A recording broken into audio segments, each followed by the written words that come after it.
Last year I checked my labs and my A1C came back at 6, pre-diabetic.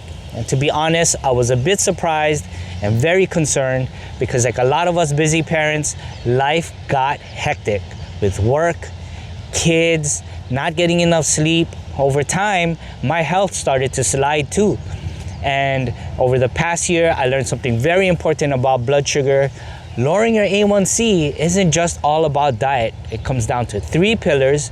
And in this video, I'm gonna go over the first pillar that helped me get my A1C back down to normal. Before we jump into solutions, here's a simple way to understand what is happening. When you eat carbohydrates, things like rice, bread, fruit, or sweets, your body breaks them down into glucose, which is a type of sugar your body uses for energy. That glucose enters your bloodstream. Your pancreas then releases insulin, which acts like a signal telling your cells, hey, there's energy here. When your body is insulin sensitive, the cells respond easily to that signal and let glucose in to be used for energy.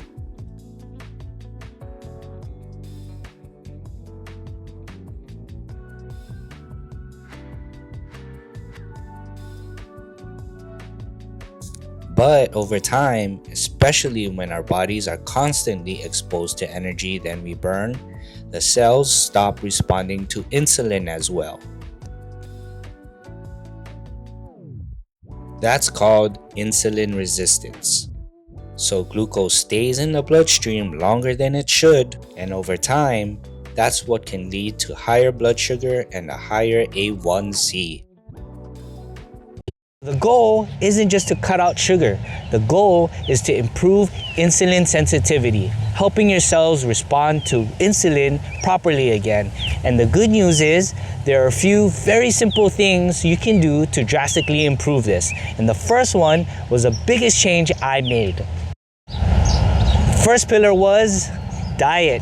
I changed up my diet, but I didn't do anything extreme. I didn't go keto, carnivore, I didn't go vegetarian, and also I didn't change everything all at once.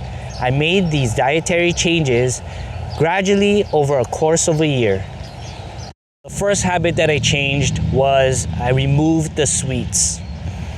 That was a non-negotiable for me because to me, it didn't matter if I ate salad or if I fasted. If at the end of the day, I'm telling myself, hey, I did good today, I'm gonna go treat myself with some candy.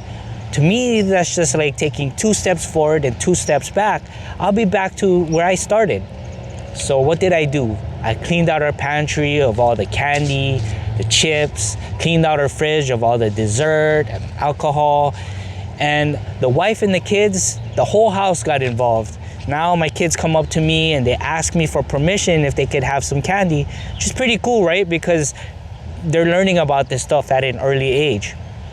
Also, another big source of temptation for me was at work. Work gets stressful and we want to treat ourselves to some chocolate and chips, donut, boba tea. I just made a rule. I just said no sweets. So yeah, I was the boring guy. I was the party pooper. But hey, this was all for lowering my A1C.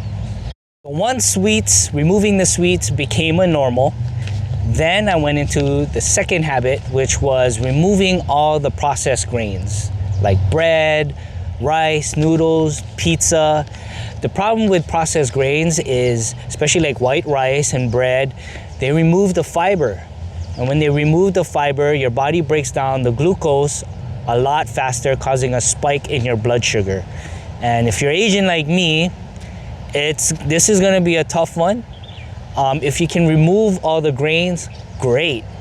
But realistically, when we go to family parties and we have a bunch of Filipino food, it's gonna be hard. But if you're cognizant of what grains can do to your blood sugar, then you know to just eat a small amount. So now I've been telling myself, small amount, make it count. Meaning, if you have mungo bean, right, you gotta eat that with rice. Just have a real small amount of it. Just a quick recap so far. At the start of the year, I checked my labs, and that's when I found out I was pre-diabetic. Very important, guys, check your lab. that's when I started no sweets. And I did that for 3 months. The following 3 months, I took out the grains. So that was 6 months with no sweets, no grains, just to be clear. And I rechecked my labs 6 months after my first initial lab and found out my A1C slightly budged from 6 to 5.9. But you know what? I took that as a win because I was going about my life thinking I'm not that unhealthy. I'm not drinking a ton of alcohol. I'm not indulging in sweets. But I didn't know I was pre-diabetic. So for the needle to move towards the right direction, I took that as a win. And what did I do next? I looked for other sources of carbs in my diet. Brings us to the third and final phase or habit change I did with my diet. And that was looking into hidden carbs. And the first one for me was my coffee creamer. Actually, my coffee creamer didn't have a lot of carbohydrates.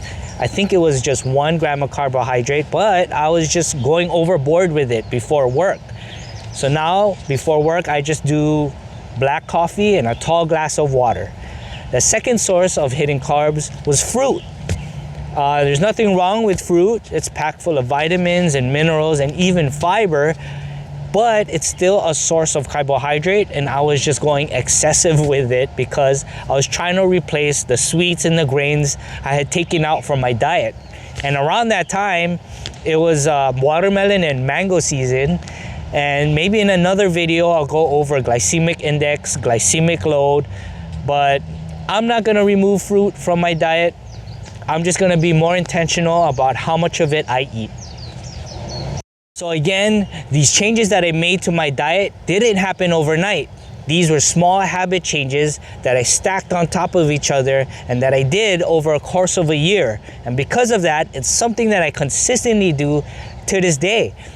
But that was only pillar number 1. In the next video, I'll go over pillar number 2, movement habits that help me get my A1C back down to normal. And it's something almost anyone can start today. This is Introverted Fitness Dad. I'll see you next time.